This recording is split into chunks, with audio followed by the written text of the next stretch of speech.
Let's combine a bunch of Excel files together in 1 minute.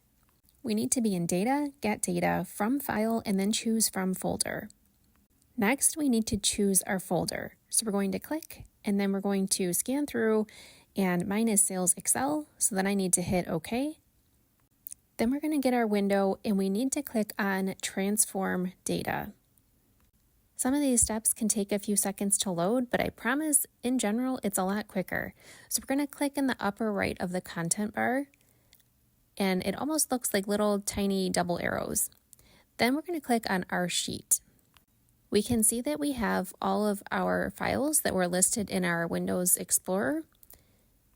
So now we're going to click on Source Name and Remove, and then we're going back to Choose and Load, and then Choose and Load To. We want a pivot table report. So now we're going to move our data appropriately. So we move date into rows, revenue into values, and all your files were combined.